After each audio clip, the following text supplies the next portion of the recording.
you answer that question, think about it. Where have you been in the last couple of days? How many stores have you been in that someone coughed or sneezed right before you walked down the aisle? How many shopping carts have you pushed? Or maybe you just only pumped gas today. So if I was to ask that question again, how many of you have been exposed to swine flu? I'm pretty sure that almost all of you would raise your hand. So today, as you see, it's no way to guarantee 100% that you can avoid being exposed to swine flu. So let's talk about what should everyone know about swine flu and why should it matter to you? Do any of you know of anyone that have actually been exposed and contracted the swine flu? Well, for me, my family, we had a scare a couple of weeks ago. We went to a birthday party, and we found out the next day that one of the kids that attended the same party had swine flu. So immediately I began to give them Zicam, and I thank God that neither one of them got sick. So let's talk about swine flu. How is it contracted? Your exposure, and what are the ways that it's being treated? So, how do you contract swine flu? Contrary to popular belief, you can't get it from pigs. You don't get it from eating pork.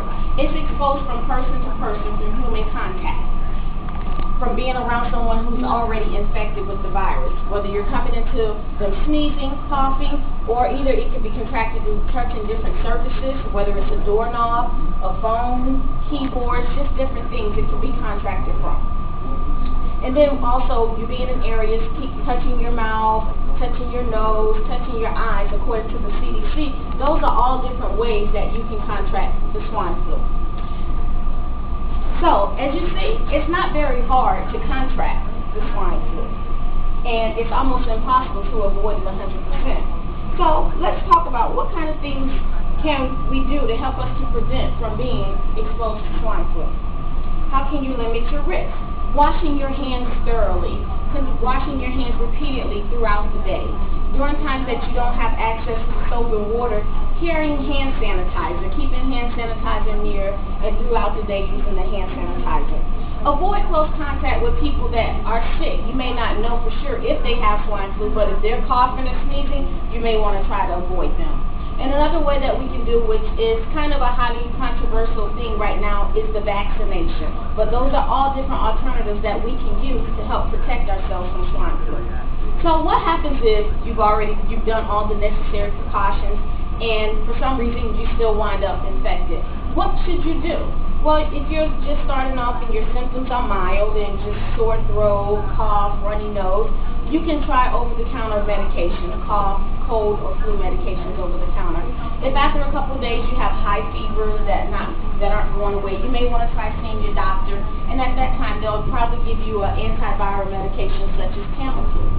And for most extreme cases that have diarrhea, vomiting, high fever for an excessive amount of days, they would probably admit you into the hospital, and you would be administered another antiviral medication called Relenza. So, to summarize, I know some of you may feel, well, it's not going to happen to me. I'm exempt. But actually, you're wrong. No one is exempt. And some of us are more susceptible than others, such as the very young. So, as we've discussed today, we talked about the ways that it's contracted. We talked about ways to limit our exposure, and we discussed how it's being treated. So, and I know many of you have watched the local news, and you've seen many of people around this world, in America, in other countries, who've actually died from the swine flu. So, as you see, no one is exempt. So I hope everyone here realizes how important it is to try to follow the simple precautions. Keep your eyes open and avoiding people that may be ill with coughs and sneezes, because you never know. That just may save your life. Thank you. For somebody else, I know, right?